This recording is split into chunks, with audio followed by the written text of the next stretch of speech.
So I'm going to go over a little survival kit I made out of this Condor pouch that I had.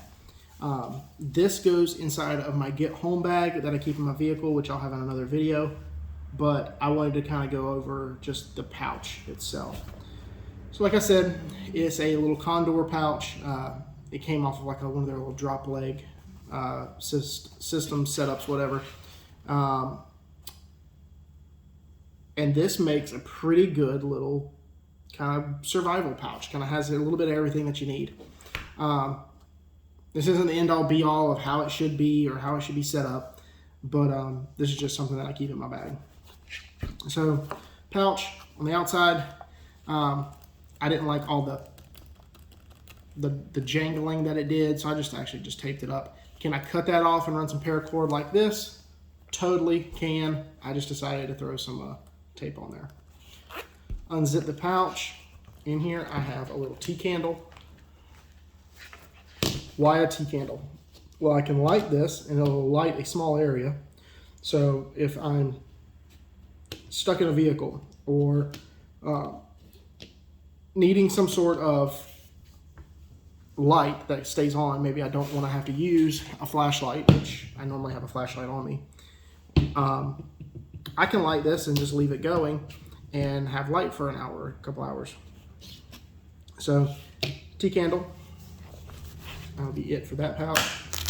This little flap opens up, and this is all bungee kept, so you can cinch it down if you need. A regular Bic lighter, bug spray. I hate bugs, that's why there's 2 of them in there.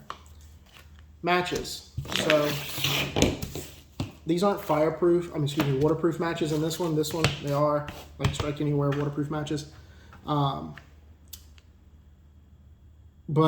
I like to have variety and a little bit of extra.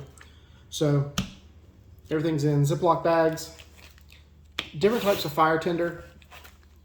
I made a couple of fire kits to put in hiking bags, and with extra stuff I put in this.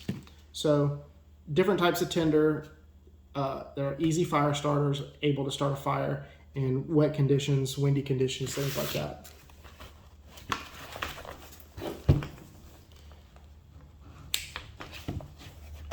Open up the back. So I keep a little Gatorade powder in there. You can use different ones, but I just do this so if I don't want any water, I can have something else that's got some flavor, especially if I'm in a bad situation. This is the plunger and everything I have for my Sawyer water filter.